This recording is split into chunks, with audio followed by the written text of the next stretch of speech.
Hey everybody, Mind's Eye Visual Guitar Methods here. Thought I'd try to fire off a lesson here. Um, kind of weird, kind of yin and yang here because I just whipped it together quick, but it's got to be one of the most insightful lessons I've ever done. And look what I'm saying here. Are you feeling stuck in the pentatonic box? Well, I'm saying solved. All right, so that's a big responsibility on me to say that I can solve your noodling in solos. But let's give this a try because I think I have two main things that you don't have when you're just thinking about this box here. So let's take a look. All right, so here we go. Of course, we've got our fretboard here, and appearing here like magic is the pentatonic box you might know and love.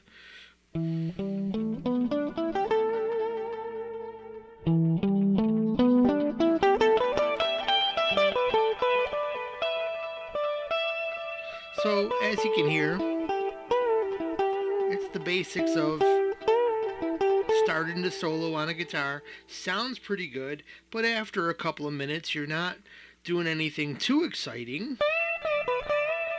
You just can't really get that out of this box as it is, especially when you only know it like this. This was me I accepted this for years and years and years, but of course I never bothered to invest in any lessons either.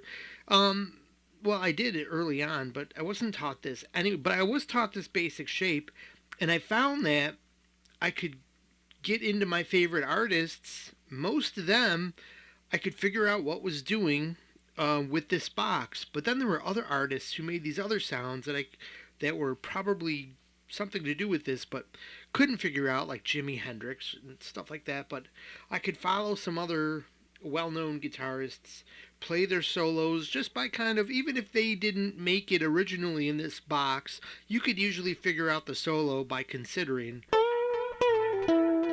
this box and bend in this note right here, resolve into this star right here, the minor root, and this bend right here. You can just get a ton of tired licks happening.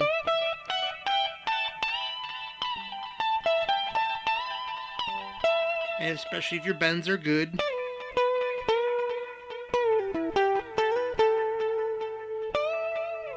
You get some mileage out of that. But that's all I could do. And it was born in. Here's some of the things I was missing. Was basically missing two key elements that very easily you can get from this structure. Well, actually, what I needed was structure and control. And I'm going to show you a deeper structure today. However, just the basics here, this box as it is a structure. And this is what I mean by structure, some kind of geometric with there's some symmetry here. And it's letting you know just by its own structure that this has the backbone or a structure of what you need to get control of a solo. What do you need to get control over? You know what you need to get control over? Your intervals. And actually, if you just set yourself up with a framework or a structure, you can set up, if you realize how this pentatonic box is set up, which is actually quite easy, then you can get control over all the other intervals. While you solo, you can know about the four, about a 13 that the chord has, about the 9 that the chord has, a flat 9. You can know where these things are, how to get them, watch and see. So, we want structure and control. So let's start with structure. And here it is, basically. The and I'm going to try to go through this fast because, like many lessons, I have a lot of slides here to get through.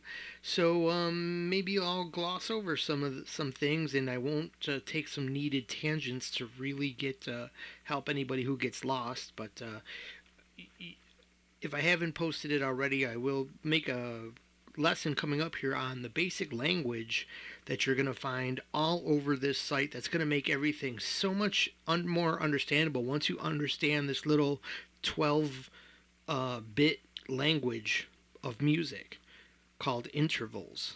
And this will help you understand if you don't know what these are already. But for those who do, what we did here was set up a structure. Because basically think like this. I want to solo over a minor chord. So, well, what's in our minor chord? What's the triad of a minor? It's root, flat third, and 5. So something like this. The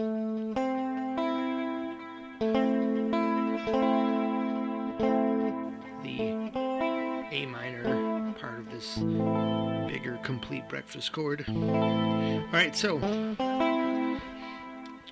you have that. Oh, it's basically what I just played was right there on the screen. Root, flat third, and 5th. Neat. A concept you can use is to kind of do this +1 concept. So the triad, then +1. So if we go to add another note, it makes a nice symmetrical sense to choose this flat 7. That way we get almost an even set of leaps throughout the scale. However, we end up with, I'll even color that note in there, but it's just the root again. You get a step, okay, but what we don't get is any half steps, so that avoids some clutter, and we can add those in under control. So that's what's cool about this pentatonic framework. So this really sets up a spine, and what it is the root, the flat third, the 5th, the chord tones, and that helps you. You know, it might say, because I know, like, I try to think of, like, some rejections I had to this when I would hear this information. I'd say, well, the chord tones are boring. This is the boring stuff. What about the cool notes? I already know about these chord tones, but you sort of don't until you see today's lesson and you see where you can go and what it's like to really focus on just the chord tones and stop adding in these extra notes that you find in pentatonic, that you're finding in the scale that are cool but have a purpose that might be, you know, if you're not paying attention to them and don't have them in your control and your choices, you can sound like you're noodling then because you're landing in places you'll be able to see how you can make sense of your lines, how you can, and here's a great way to think about this. It's about taking control of inside and outside of tension and release being inside. If you want to be inside the chord, it's the 3 to 4 chords of the chord of the 3 to 4 chord tones of the chord, and that's going to get you that. If you want to, you know, eventually know what outside sound good, what do you got to do? You got to master inside sounds, and this is going to nail it for you. Just soloing with these chord tones without any extra notes. But we're going to go over this little extra note that kind of throws a monkey wrench in here. Anyways, look what's happening so far. We've got this framework. I want to also add in that we can add the flat 7 to minor because that is in the major scale. There's 3 minor chords, and every single one of those chords has a flat 7 in it, so it's universal. When we get to major, and here's a little side hint here where the value of this is going to be today. We don't have to learn any other pattern. What I show you today is going to work for major chords and minor chords. So it's going to have a lot of value there. You don't have to learn any other shapes. What you need pretty much comes out in this thing we're going to look at today. So with these 3 chords, for example, A minor, E minor, D minor, A minor, coming out of the C major scale, they all have a flat 7. And all the 3 minor chords in any major scale. I'll have a flat 7, so it's universal. With the major, since this also works for major, you'll see that later we don't choose the 7 because with major, remember, 2 of the major chords, the number 1 chord, so like C major and C major, right, has a raised 7th, as does the F. I'll try to get on screen here. That's what I'm forgetting.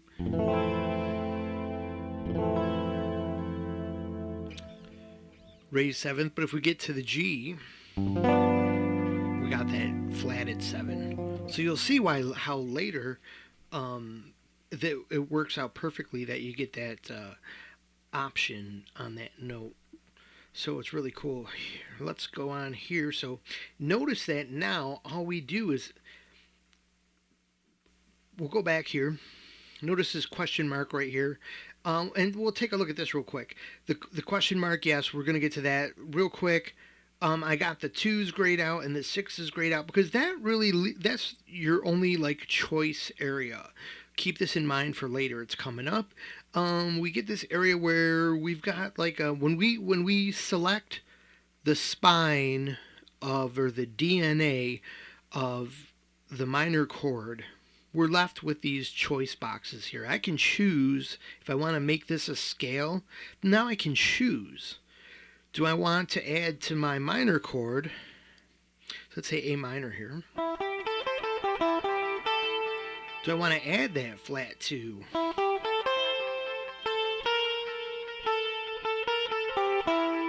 And the flat 6.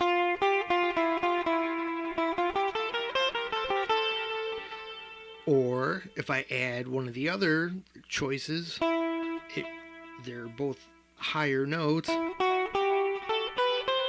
It's going to sound a little bit brighter.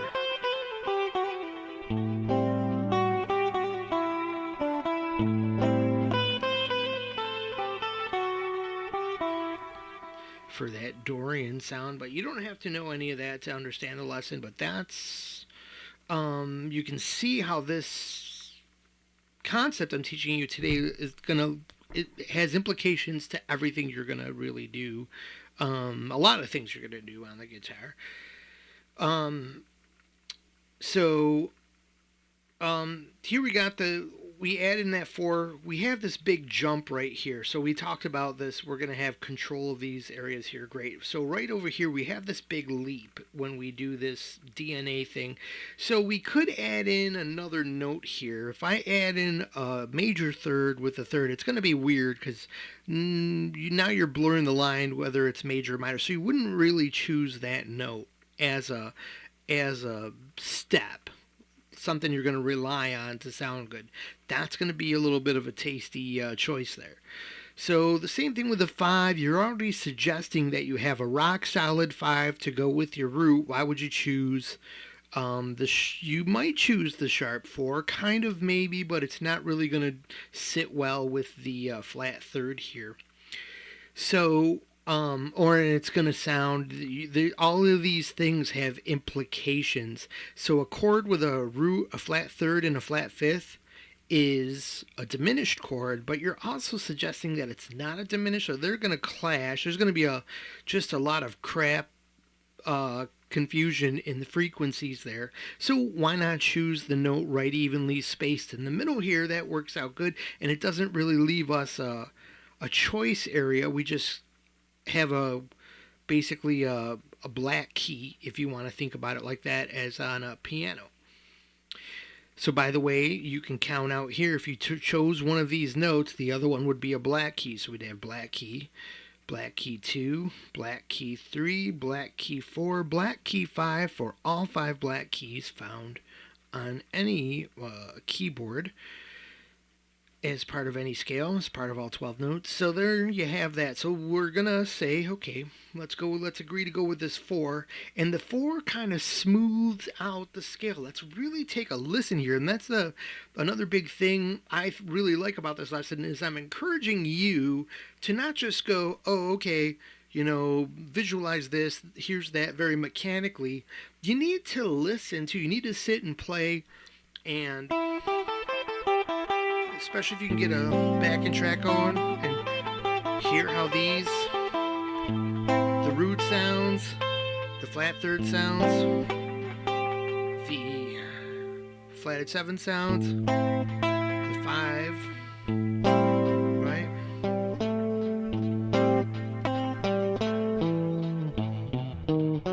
So you want to hear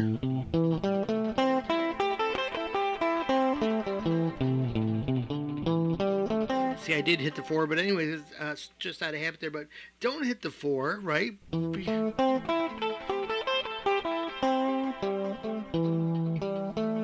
you hear how it's got a kind of a cool sound when you do leave that out, and when you add it in, you can kind of hear how it works as a nice step in between the third and fifth, but it also has this effect of kind of normalizing the scale. And that is number one. That's factor number one to where you sound noodly, when you're not taking control of the four. And look at it. You've just got one note to take control of in the whole system here. Everything else is one of these four notes: root, flat third, fifth, or flat seven. So then only the odd man out is the four, and it's in gray. It's in this box here that we're going to look at next. If you split this pentatonic into the two boxes like I do. So now you really want to get a hold of that. Now, I also want to mention right here this really neat thing where in many, especially years ago, you're just going through forums and you're looking for jazz advice and reading what people say, and a lot of times the advice would come up, hey man, here's the secret, you just avoid the four. You're avoiding the four, man, you're avoiding the four. And I've heard that, and I've tried to play it, and I think I kind of made some sense of this scale, but two things happened. Number one, I was having trouble in any of the other pentatonics remembering where that four was, and that was slowing me down, and I just thought, and I wasn't really listening, so I never really heard any difference. And so that was a problem. With this method I'm going to show you today, I think the four, I just got it under control. I think it's really easy now. And I've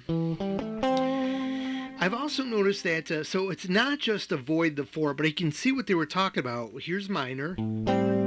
And what's in the pentatonic, that four. And here's why. It kind of smooths out it kind of releases that jazz sound and goes back to normal pentatonic sound. And so that's where the overall thing to avoid the four, but I kind of like it at certain times. So that's where I realized the idea is not just avoid the four, because there's sometimes I thought it was cool. But I also noticed that in my playing, when I judiciously avoided it and then put it in accidentally, when it came by, when I needed a step to get somewhere I was thinking about going, then it was fine in a lot of cases. So to me, it's about having control of the four. It's not necessarily as a simple internet advice of, just avoid the four. I mean, that'll get you sounding inside, but you won't have that. And that's like the first level of outside, kind of normalizing your scale. Now, so I'm going to play a little bit here where I'm going to just kind of avoid it and then feature it. So here it is. Oops, I played it. There it was. Too early. See how it sounded regular? Anyways, here we go again.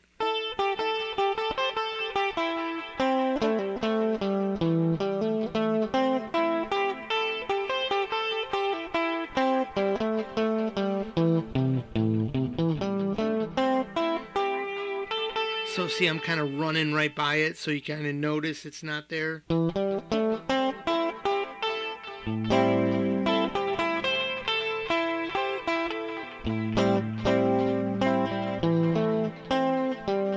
So I'm playing all the business notes, all the expensive notes.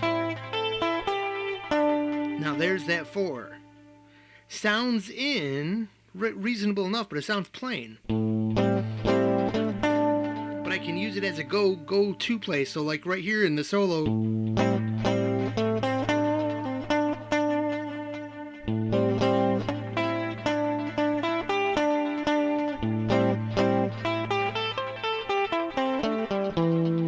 So then I released it, including it, releasing it.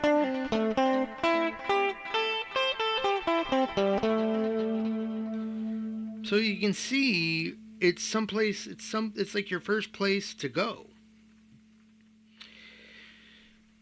And so that's like your first level of manipulation and control of your scale. You've got one note, we've got actually 5 notes now under our control. Where it used to just be 5, like, oh, it's pentatonic again. We've got a system in pentatonic where we understand, we've got full confidence in that pentatonic that every one of these 4 notes that we land on are gonna be right in line. There's going to be no problems making a couple of things happen.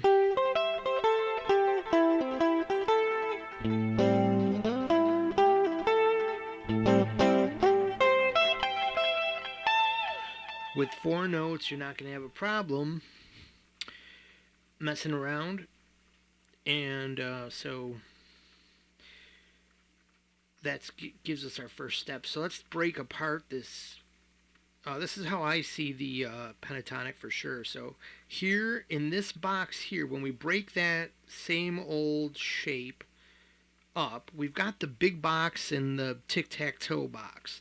So here's the big box. Now I wrote some notes down. There's no 4 here. So here you don't, when you're in this box, and no matter which one you're in, if you're in this one, we're going to go over the whole fretboard in a bit, but I got one there, I got one there, got one here.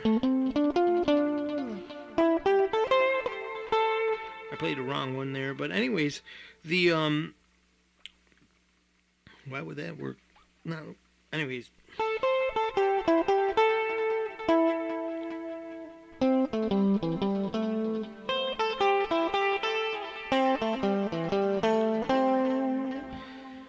So all of those things. Anyways, that's the big box that gets you all the gut notes, gives you control of the gut notes that we talked about earlier. So I can take any, and we're going to talk about this in a little bit anyways. I got a special frame for this.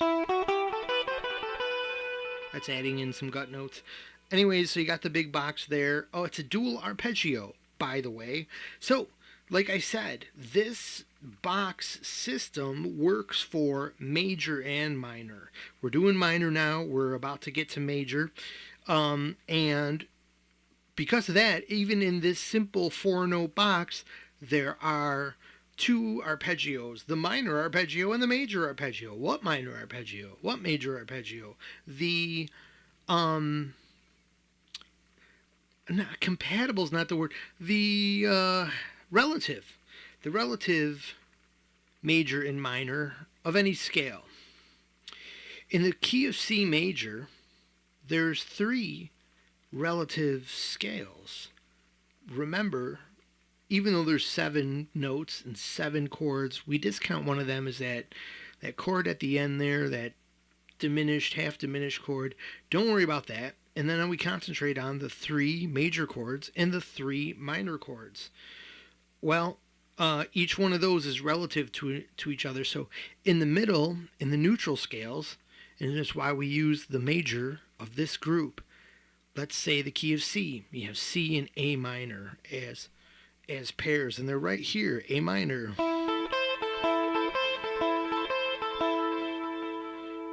And then C major.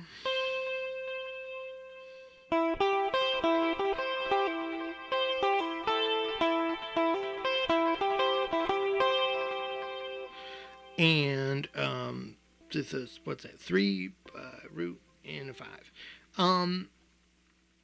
So yeah, you got like C major there, and then this minor arpeggio, which you've heard a lot of people do.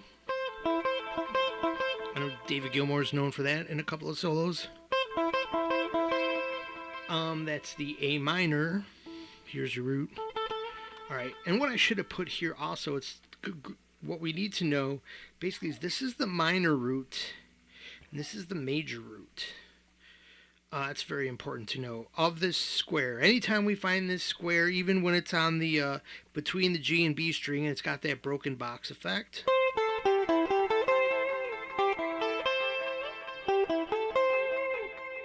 The you still got minor and major working like that. So then you get to the other box here, and that's where you got your option to pick up that 4 and mess around with that guy. Whoops. So here's the 4. Yep. 4, and then everything else.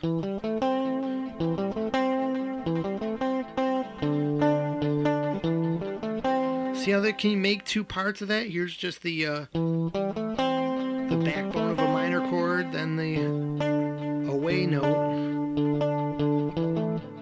So you never really thought of pentatonics like that, did you? And know that you have control of an effect right under your fingertips. Nobody teaches anybody this. Anyways, so another way to look at pentatonics is this side right here. I'm swinging that cursor around. So we got purple and green. You know what I wasn't really ever thinking? And this kind of changed a lot for me, that when I'm in this, there really is, this square really doesn't exist. All you are is in between this square here. So for example, where I would have, so this is what? I use a lowercase r for this minor root. What's always above a root? Okay, so if I'm ever, oh man, what's my interval above? It's always a 5. You don't even have to think about that, even though I do sometimes still. So across from my root, well, what am I going to have there? After the 2s, I'm going to have a flat 3rd. I said 2, so I typed 2. And above that, I'm going to have a flat 7. The odd man out of my thing here. So what you have here then is it's the same intervals up here. You have the 3rd and the 7 here, and you have your root and your 5 here. They just jumble around. So that being said, you know that you have the bigger box. Once you're in your square, here I am in the square. I'm going to play a 4, 5.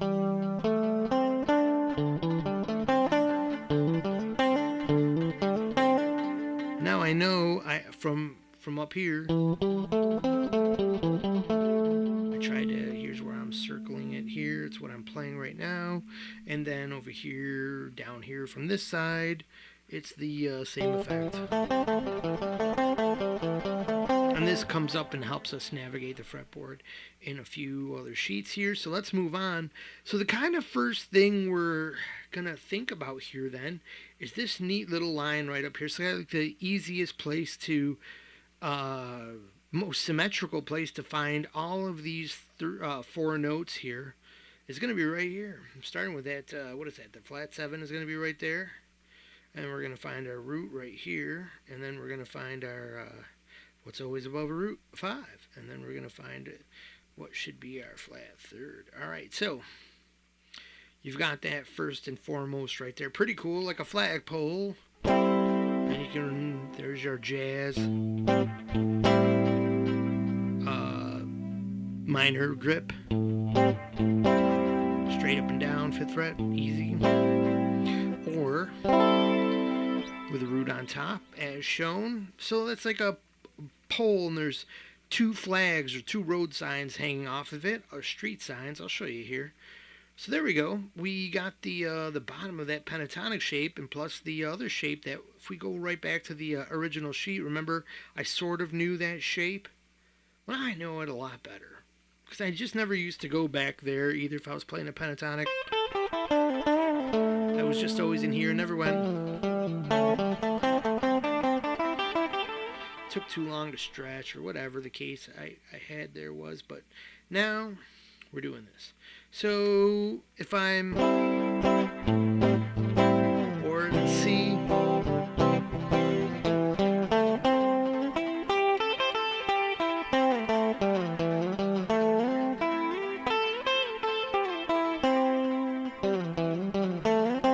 add in the 4, 4.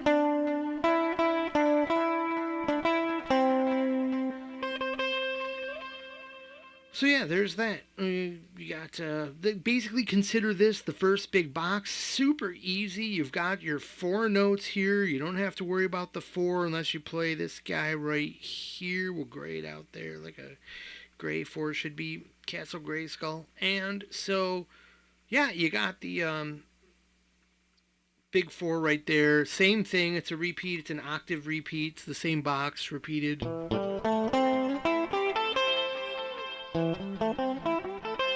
Pretty cool, right? And then, okay, we'll move on from there. Won't get in now. How the hell did this sheet get in there? I don't know. How did that sheet get in there? What happened there? Oh, okay. Some weird stuff happened there. So, anyways, the good news is for you guys, there are less sheets than we thought to get through. All right, so now we have we're adding on now. So now when we think about that box here, I can also think about my the tic-tac-toe box we talked about earlier, where you do get the place to. So while I'm doing something in this box,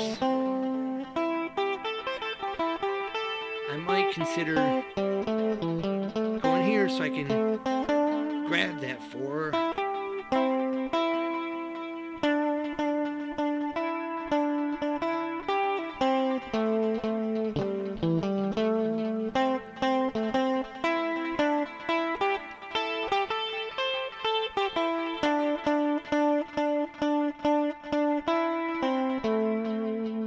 So you can just hear it's like a place to go to.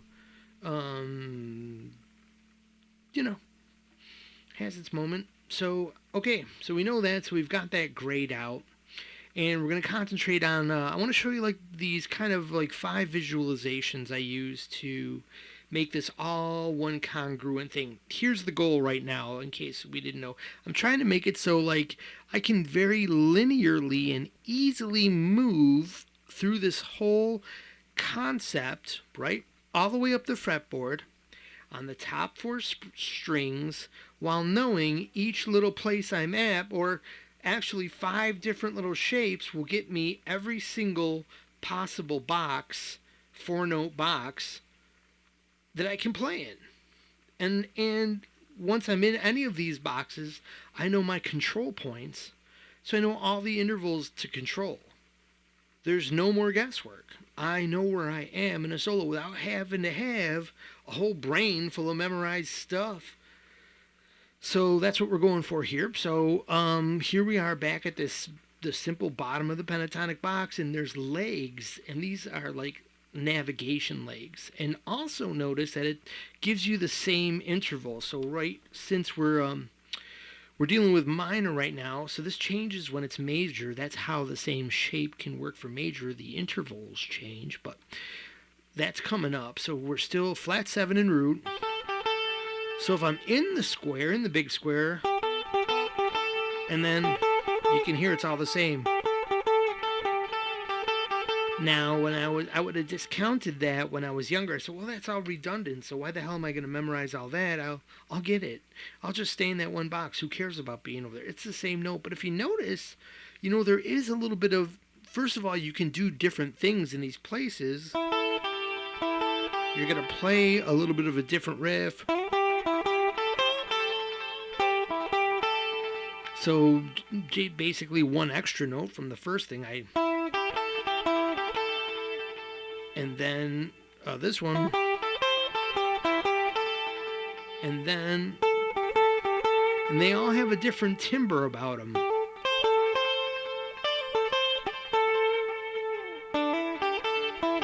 Your 4-step is a different octave. So they're all going to be like little, even though it's the same notes, you can milk these little, any good guitarist that you're hearing has the ability to milk these little areas for what they're worth. Regardless that they're the same, you'll play different, and there's a different timbre about these areas. So, tone, huge, listening, huge. We can't discount any of that, no matter what we learn visually here. All right, so Back to, we're still in the same system here, same spine, same chord DNA. We have the root, third, fifth, flat, seventh here. Now notice our second shape here. We are trying to lead into our next big area. Remember what we said the big area was? It was the two bits of the large boxes of the pentatonic there. So this is like a little conjoiner shape here. And what's interesting about this is that there's a mirror image of this link on the other side. The link to get to the other side is like a mirror image.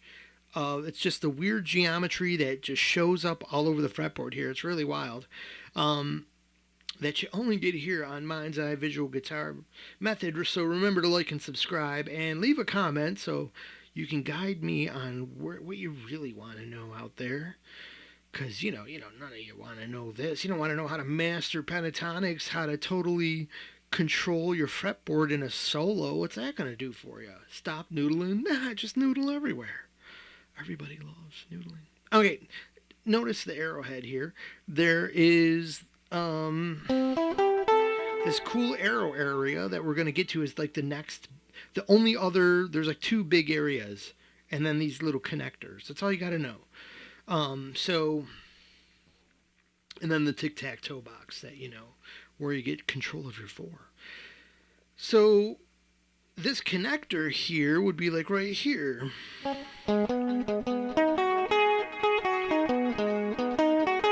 Totally musical because you got the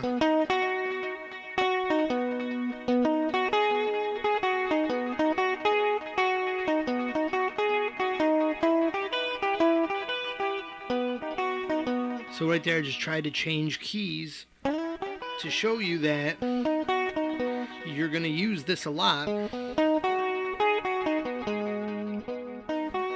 to understand where to change keys. And by the way, we're going to go over that at the end of the lesson here. We still got some sheets to go, and we're taking this all the way. You're going to learn today, not only this is just this static lesson here, we're playing over major, we're playing over minor. I'm going to show you an idea over dominant. So you've got your three major chord types. None of the extensions. You say, well, what about flat 13, blah, blah. No, all the extensions you have under your control here now, which is only here. These are the 9s. These are the 11s, and these are the 13s for way down the road. Anyways, you'll have all those under your control, and I'll show you how to use this to get, even if the chord goes to a different scale, you can use these small bits to connect the different chords. Like you can find out what bit you need to be next to this bit, and you're good to go. And eventually you'll find that there's only so many that you use popularly anyways, and this could really work to become second nature for you. All right, so in this instance, we have this little sweetheart deal of notes. So we know real quick that is part of our complete breakfast chord here. We take the root, it's a B. That's B major, B, root, third, fifth. However, that's when we play major. I should actually have this up so it's on C.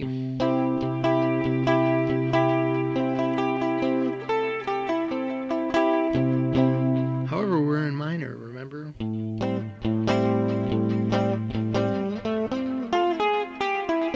Whoa.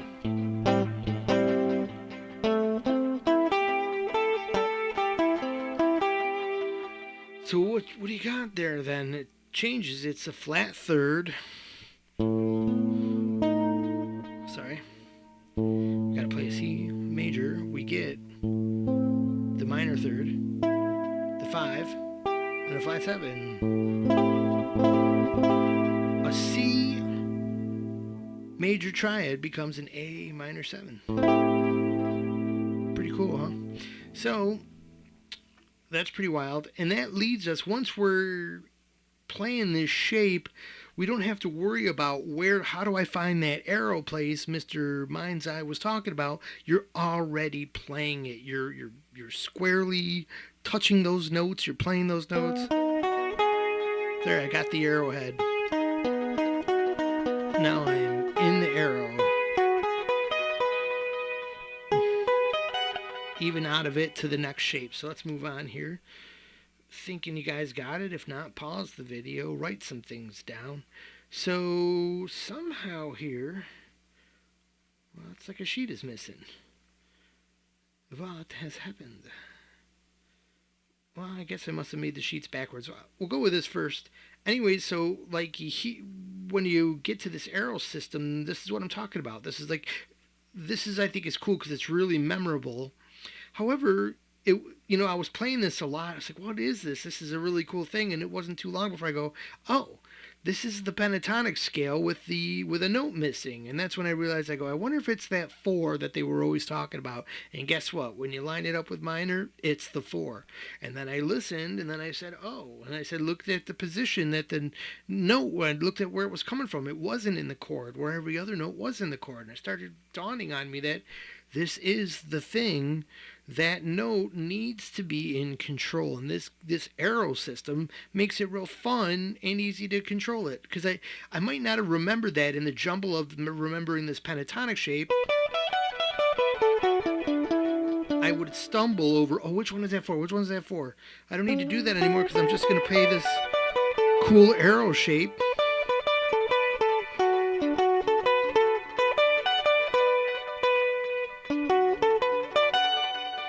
You can go through it in weird ways and do all kinds of weird stuff. So, really cool, and you automatically lose that 4. Screwed that up. Here's that 4. So it made a little sense in there.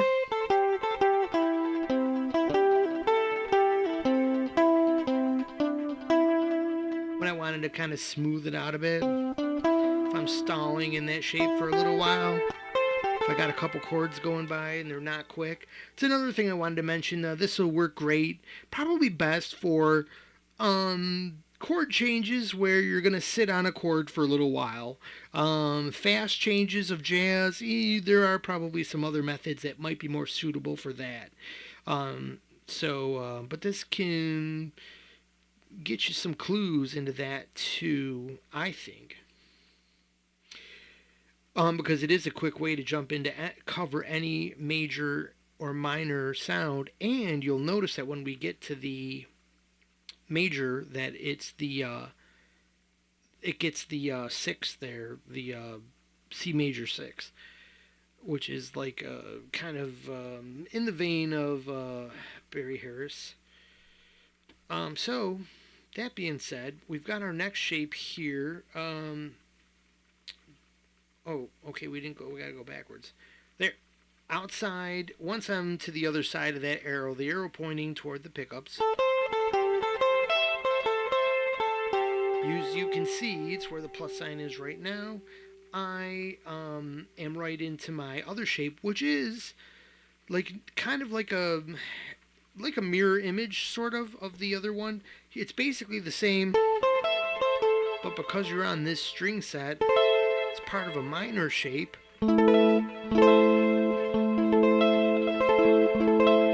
Although, choose that note,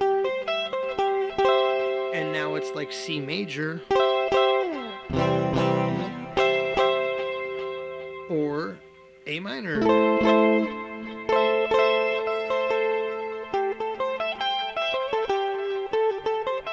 Every one of these shapes gives you a choice of major or minor arpeggio, but when you're just jamming let's say you can use this over, you could use this over any chord in the scale. You can use it over the A minor. It's going to have that exact A minor arpeggio, but even if I'm doing a 2-5-1 and the D showing up, a D minor, got a cool, sophisticated sound to it.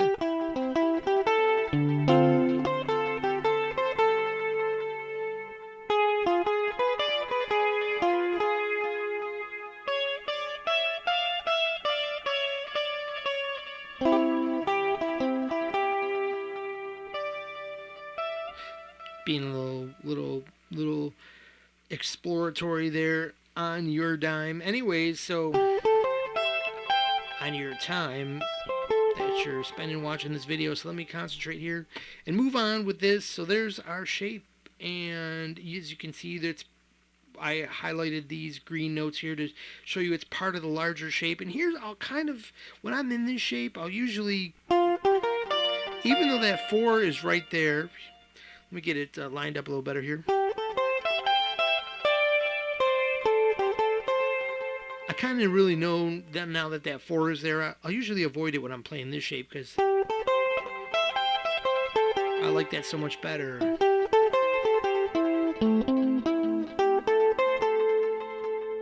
And so you can make a run down to the lower notes if you need to. You know your larger pentatonic shape is what we're showing you here. So you know you can see how all these overlap, but it gives you like a real small control area.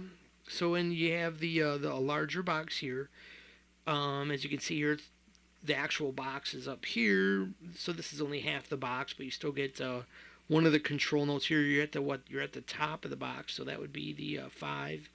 And a flat 7, so you got your 6s in there. So if I was doing like an Aeolian sound, it might be like. But if I was doing a Dorian sound, it might be like.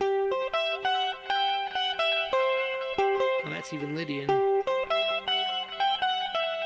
This would be Dorian.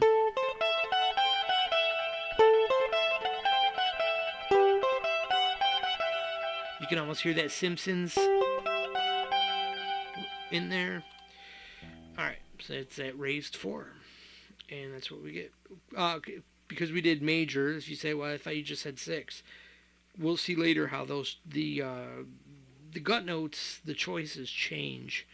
Because all the intervals change. That's what makes the difference between major and minor, but doable in one shape.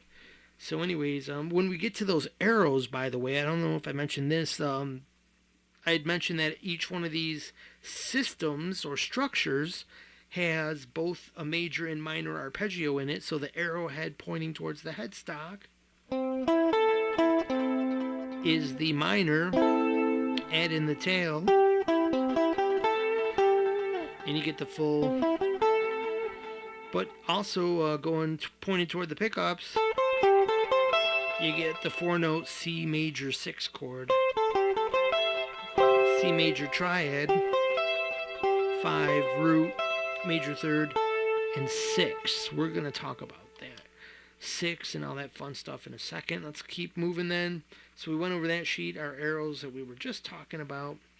And now finally we're back where we were. If I go back to the top of that shape, where I have the whole step here, that whole step is the leg of the big box. So you can kind of go that way and know you're into this structure, or from down here you can know that you're in. This was a little tricky for me at first, but my brain got over it. So I know now that when I got, and then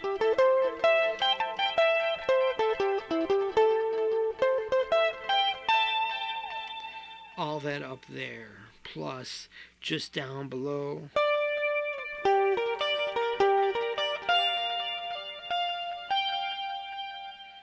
Oh, I played that in the wrong spot, that's why it sounded a little weird.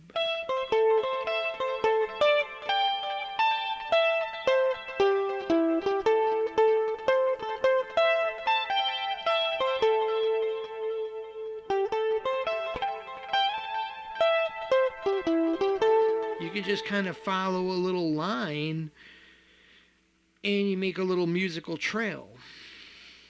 Kind of cool. So these gut notes here, let's go over those really quick because this is really easy to have a little trick to memorize here. Minor equals 62. You're going to see that major equals 47. Why am I going to equate the number 62 with minor? I know it's unfortunate that there's nothing really minor about 62. However, what I remember is that, oh yeah, my minor is going to have the choice of 6 and 2. I have to remember that because major is going to have a different series, and We just said what it was. We'll go over that in a second.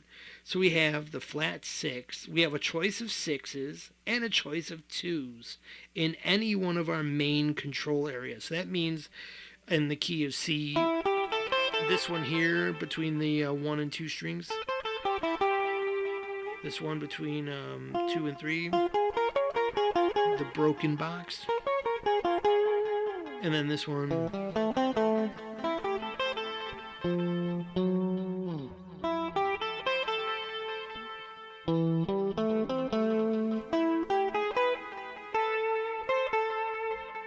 You get the idea. Anyway, so once I'm in any of those boxes, if I want to play whatever note for whatever reason,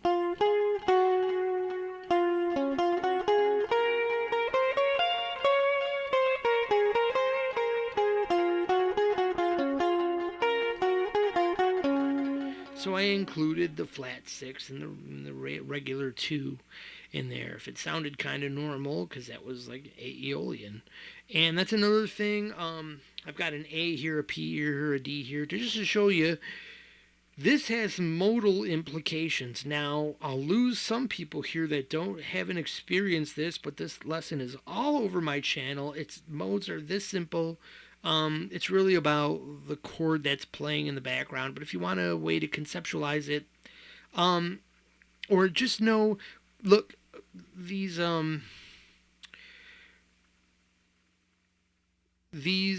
interval choices can lead you to different sounds. And the Aeolian, and this could be for major or minor. I'm going to use, like, all I need is this shape. See now, and take a look at this. Like, I'll tell you, like, this gets me the neutral. What does neutral mean? I mean natural. Natural major, natural minor. This shape, so if I'm down here in this box right down here, and I choose this one that says A, and I make these choices here, this lower one and this higher one, I've got the balance scale. Listen to how it sounds.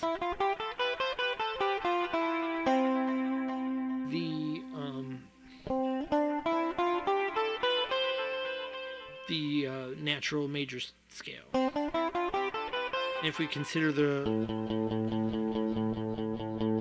6 as the root, you see the same box sounds minor because that's how modes work.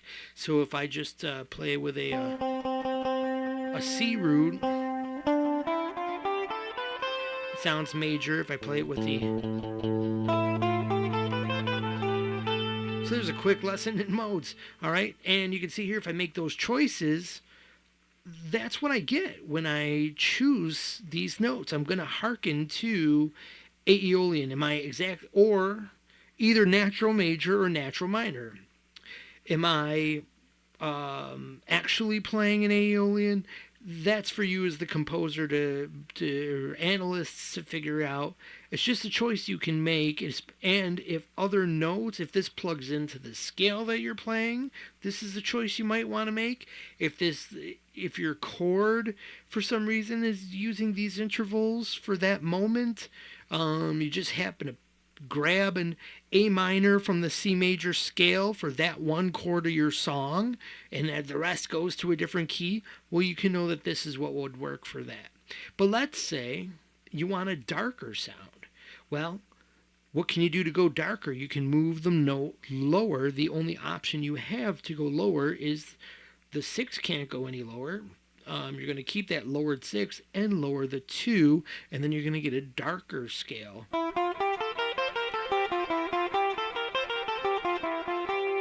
So this works for a relative major and minor. So in this case, it's A and C.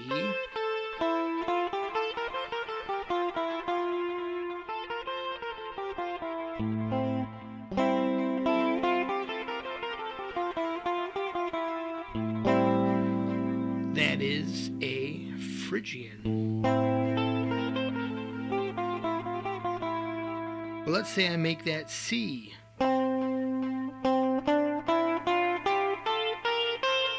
Now I have the C Mixolydian scale.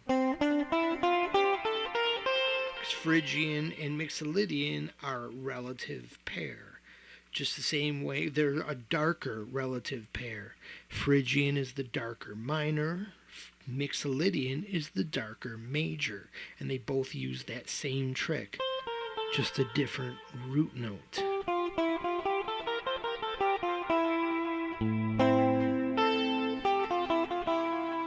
Phrygian.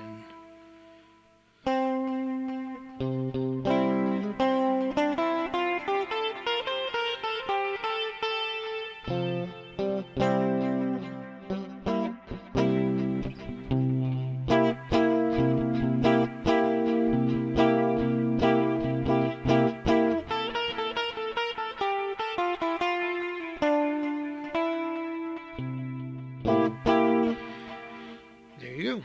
And so last but not least, I raise both of those numbers up there, and I've got the two brighter pairs.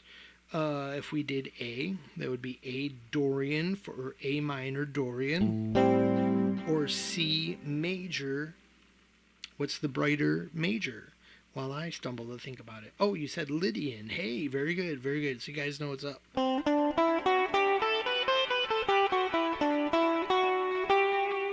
So there's that floaty, there's that orange note, raised 6. Well, in here it's a raised 4 because I'm starting with C major.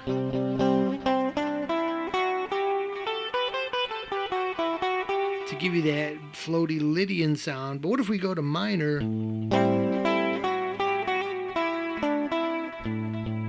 Gives you that kind of light at the end of the tunnel, kind of happy but still sad, melancholic. There you go. That's how they do it. And so you'll see, oh, it's the raised 6 in there. That's what makes it Dorian. Oh, Aeolian has the flatted 6. See, it's right there.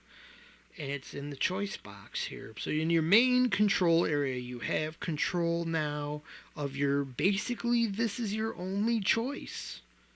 Everything else is just filling in the gap of a half step of a note you might not actually ever want to play, but experiment, because some of these can be kind of cool. For example, here's A major again, or A minor.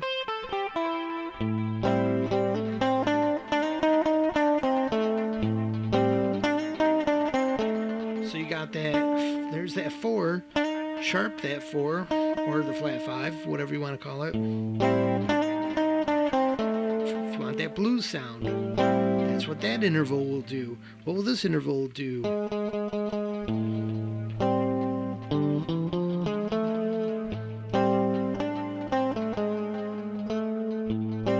Maybe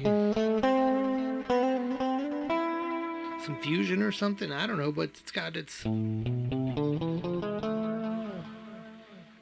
of melodic-y, harmonic-y kind of sound. All right. Yeah, because it's the raised 7 I was putting in there, by the way. Controlling inside my tic-tac-toe box. That's where that would be. Okay, moving on here. And that would be because I can hear someone saying, what do you mean? Inside the... I was in between the only regular step, whole step in the scale. The flat 7 in the root is in between there is the raised 7. All right. So moving on. So here we switch over to minor. I'm sorry, major. We're done with minor. Milked it for everything we could. And here's the same thing for major. You can see how the pattern lines up. So if we go back to root 2, 3, 4, 5, 6, and 7s. You have a root. We select a third. If we want the spine of a major chord, we get root and third. So we get that big leap there, but we had a big leap before. Then we go to the 5 and we get that smaller leap. We call that a flat third leap because it's the same as root to flat third. So we get that flat third leap. Okay, cool.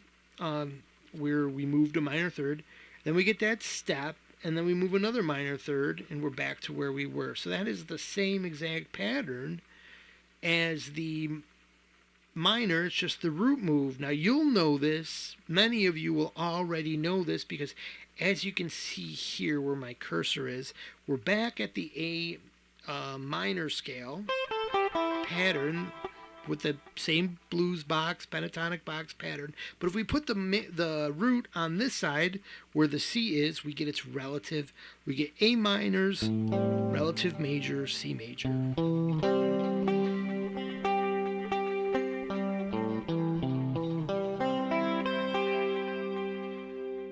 I used to see the kind of a caged thing right there.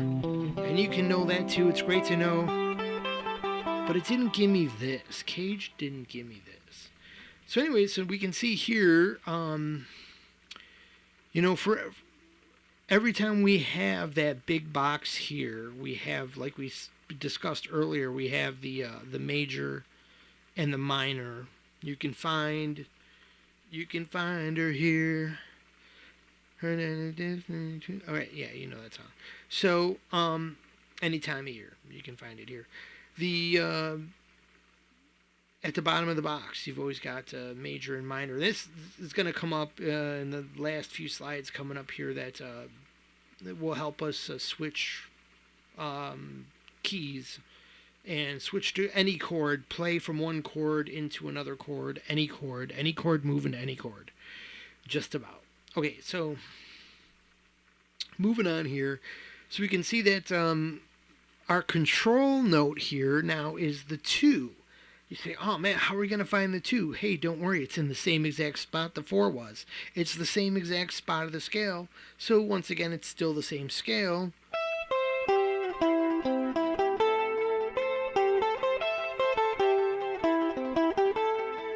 So in this, I'll be playing in everything in the same spot that I was playing, calling it A minor in the last bunch of frames or sheets here, but now it's C major.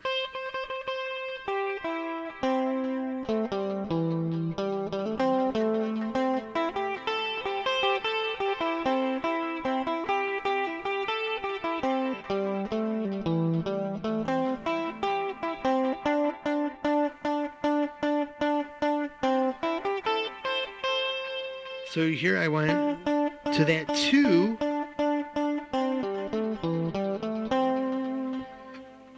and squared it up on the going back to the blue notes. So that 2 is your away note, your control note, exactly like the minor. And nobody tells you on major, well, avoid the 2. But and like I said with minor, you don't totally have to. It's not about really avoiding it. It's about being very aware of it, making a very conscious choice on when to use it, when not to use it. And as long as you're doing that, you have basic control over that interval. And you have one less interval to worry about being in your control. Especially you have basically the most natural scale step is what you're getting here too. Like you can see here, like I've said before, there's no reason you would want to use these other notes unless you specifically wanted that sound. Like the flat third here is like a neat trick. In this major sound, if you play that minor third, here's some C major.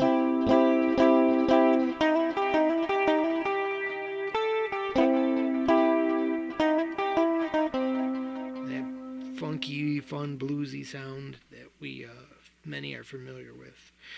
So you get 2 control notes. Now here you see why we were saying major is 47. And if you remember 47, well, it won't help you remember that the 2 is, never mind. If it was the 6, if you had 2, 4, and 6, because those are typically your outside notes. But let's talk about that really quick. Switching gears here a little bit. Why?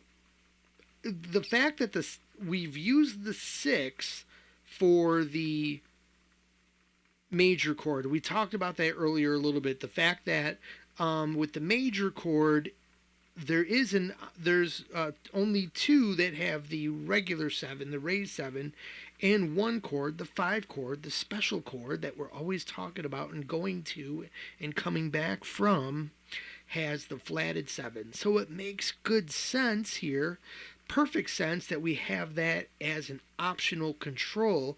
That way we can put this system over any dominant chord even. It'll work. However, you'll have a slight clash with the flat 7 and the 6. So that being said, I'll show you a different little kind of thing I use lately over dominant chords. There may be some instance where it wouldn't be like the most ideal thing to use, but for me so far it's been a knockout punch. But we'll get to that at the very last slide there. We've got a couple more to go through, just 3 more here. So and because that's all we're going to do. We're not going to go through the whole scale like we did, because it's the same exact thing. We've got all the same patterns. You can see them here. Here's that link with the major chord in it, and that's your caged chords. You can see them all in here. You have your straight up and down. That works for C. That works for A minor. You've got your this chord here. Works for C. Works for A minor. And then you've got your this. C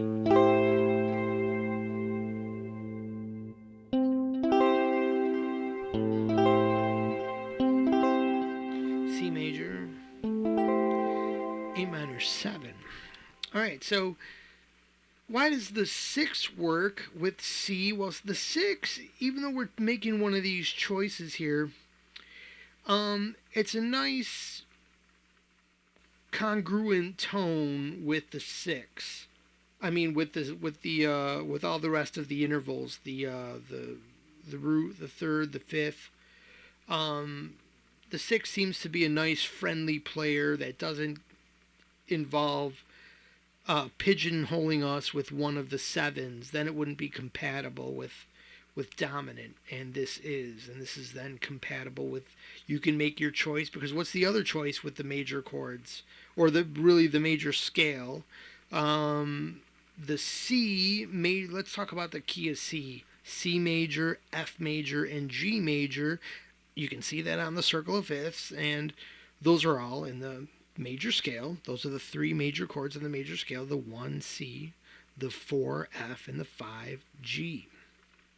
So the 1 will have a raised 7th, and the scale you would play from C, from the note C, would have a regular 4.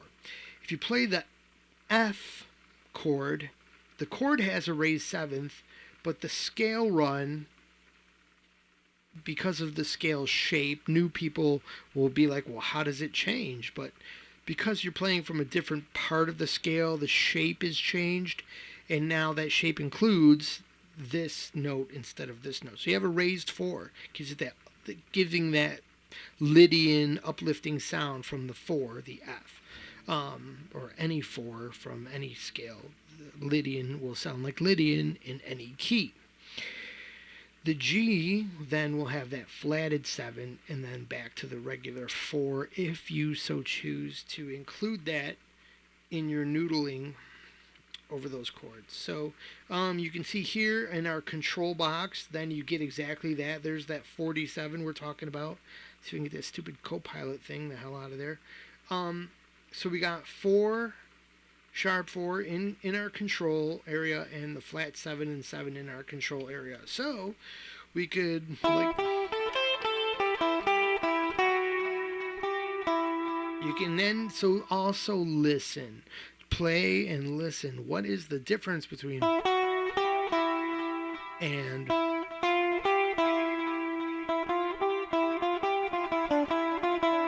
one is kind of business-like and one is kind of uplifting, or whatever you, if you can hear and put some different emotions on each one, you're really starting to get to know this stuff. Okay, so because remember, it can all be your own terms too, kind of like, it's all open to your own interpretation.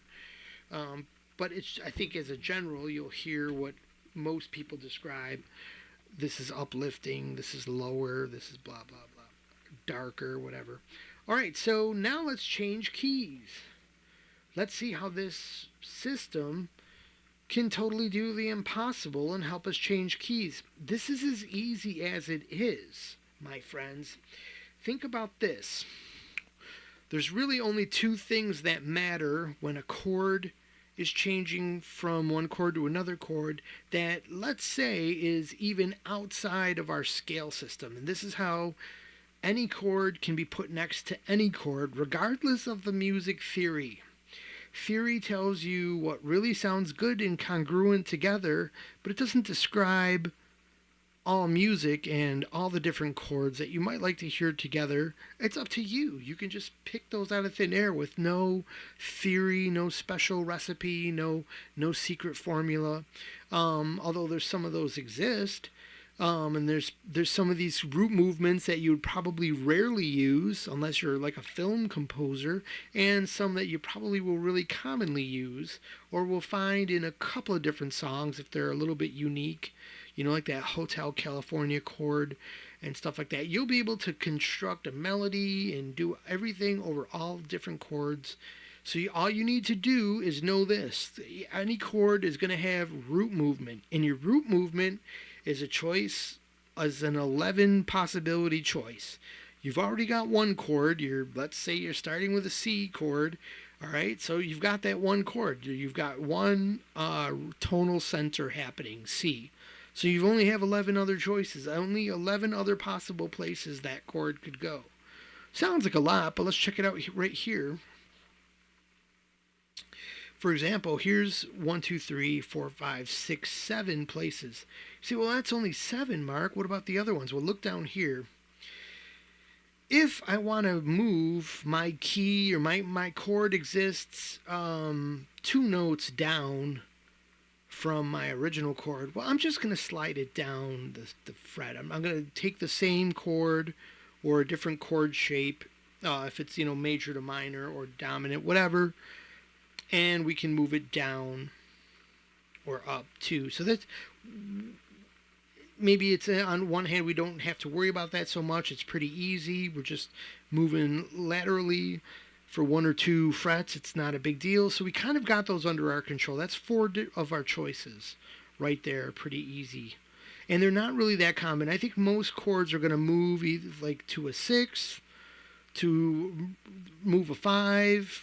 If it's some weird theater, some jazz, some cinema, you might be moving a flat 5, and then most your other different, but maybe just a lot of changes going to the 3rd, the flat 3rd, the 4th. And so what could we do with this? So we know our root movement, and we need to know our chord quality, and then we're in the door. It's like this. So we're going to choose an example here. So for example, this is why this one is highlighted, by the way. Let's choose a flat 6. Now, what I've shown you here also is how I view my intervals taking advantage of this B to G string shift. Instead of it being an annoyance, for once, let's use it to our advantage. Okay, so if I want a fifth is always straight above the root, as we talked about before. So we want a string set that doesn't have any issues, and E to B is a normal change, just like E to A and A to D. It's a fifth in one direction and a fourth in the other direction. Nothing you need to think about if you didn't know what that meant. But anyways, so it'll be in a predictable spot. We get the 5th really easy. We get the flat 5th really easy. We get a 3rd going crossing the string this way. It's straight down instead of where we would normally usually find a 4. But hopefully you know all your intervals and you know all this stuff. If not, just follow this guide, practice. You'll start to see I'm not lying to you here. So we're going to choose, let's say for some reason our chord, we're going to start with a major chord, and we're going to go to we want to go to a flat 6. So we have the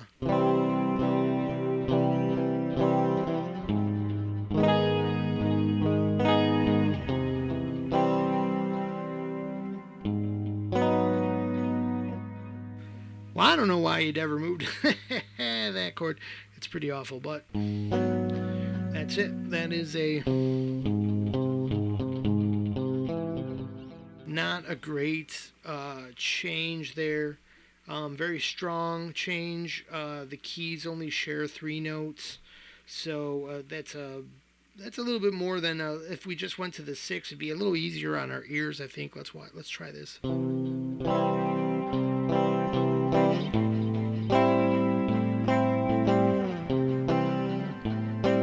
Well, it just so happens that when we move to a 6 and we change the chord quality, well, we're in the key of. We stayed in the same key, so it was really congruent. If we kept it the same key,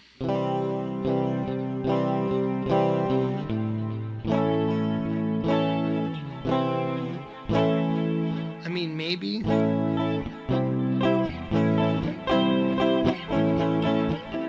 So there's something not in a key that you might hear happening. So if you did that, you can totally handle that jam. But here we're doing the flat 6. It sounded really bad, but this is what the solo would sound like. It would be like, so if we were playing with a C chord.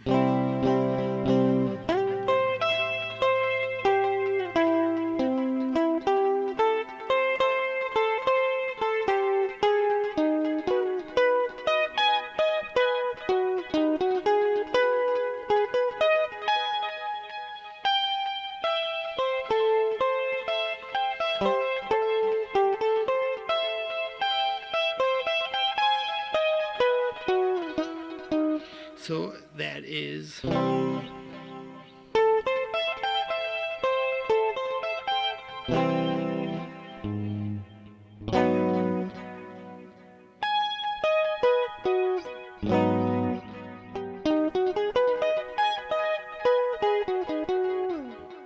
Let me see really quick here. How fast can I make a really horrible backing track? Let's go right now.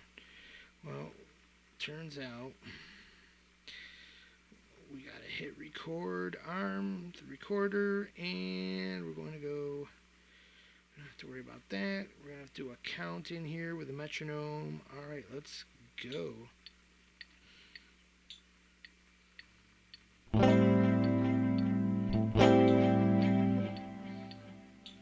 right, so why don't we start that again?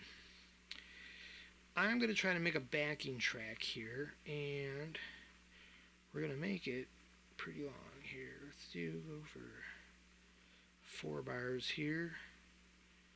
And I'd forgotten what chord I was supposed to be playing. It's supposed to be a C major, going to a. Alright, so here we go.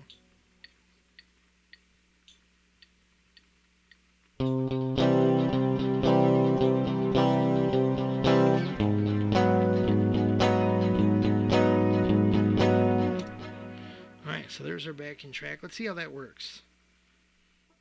We'll go back to that. Get back to where you once belonged. Let's see if we can manage playing this. Here we go.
So I was taking advantage, I forgot to fill in a note there, of these little half step areas, or, well, any area where the note was close. I was traveling up and down there. Might have been better as a half step.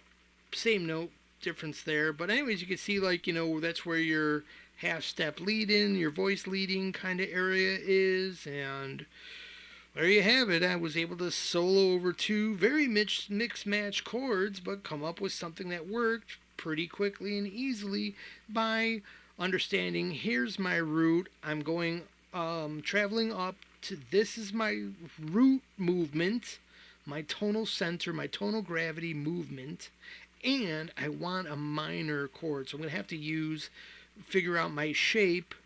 Where's my minor root on this string? Well, it's going to be this shape here. And if it was major, this would be all slid over this way because that's where major is, right here. As always, right? Just the same here. The 6 is minor. So there you go. Hope you enjoyed the lesson here today. Oh, by the way, then if we wanted to go to dominant, we just kind of, all you have to do, if a dominant chord showed up, find the notes in your dominant chord and then try to find which one of those, find out what note is there and then play this shape from, whatever your note's going to land on a string. So line up one of these 4-note things right here. They all link up. This is the symmetrical scale that is totally cool and totally easy to play and works for a bunch of related pentatonics. Dominants. Related in that kind of full diminished way.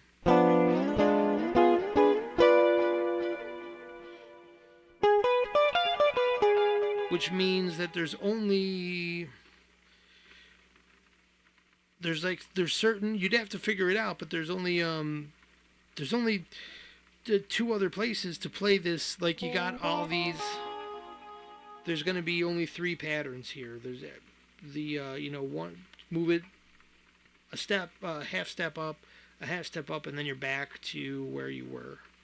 You're just repeating the same thing. So yeah, always a place to find this next to where you're playing, so you can always go to that 5, any 5, whatever one it is. Is it one of these? Whatever one it is, you can find one of these to place over a 5 and get back to the 1. It's pretty wild. So, I hope you enjoyed all this.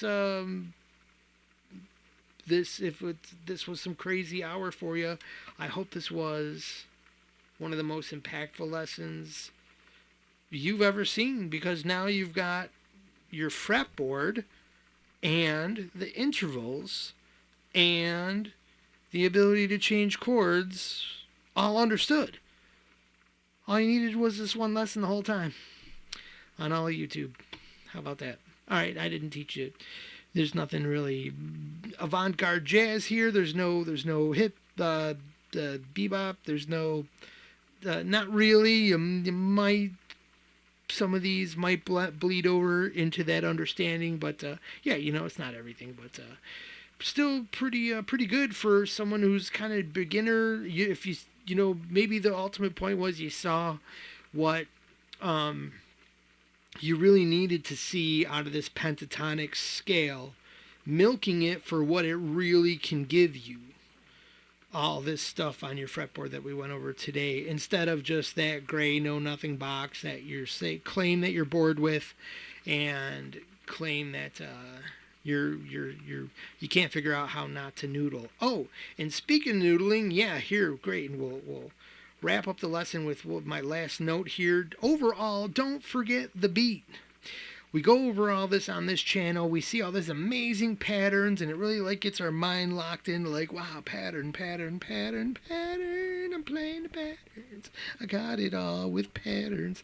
And then we can go back to noodling because we're not listening to what? The beats. We gotta get these, you gotta get on the beat. And that's going to be just a big part of what, when this stuff starts to work well, you're also paying attention.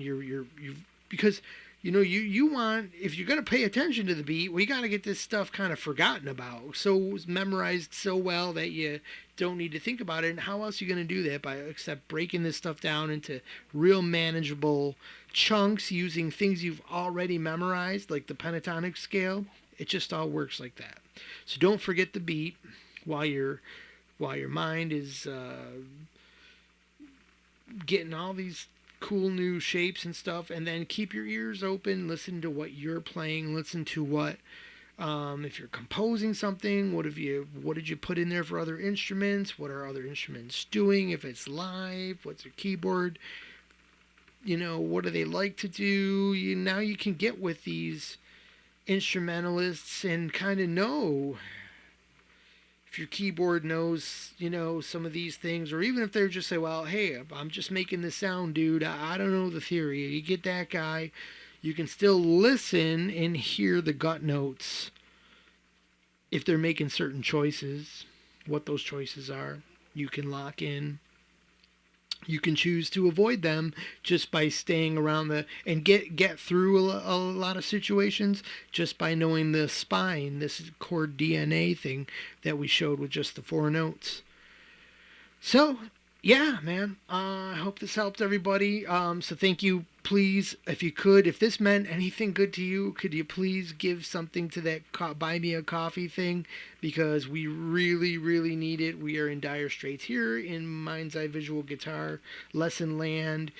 Our Harmony van needed a new transmission, and we might not have the funds to get started working again to keep floating this operation. So, it's down to the wire, man. I don't know how else to ask, for your kindness. So, I feel like I'm, giving you my secrets here. So, I don't know, maybe give me a dollar or two if it was like a good guitar lesson for you. You know what I'm saying? All right. Thank you, everybody. I'll leave you with that.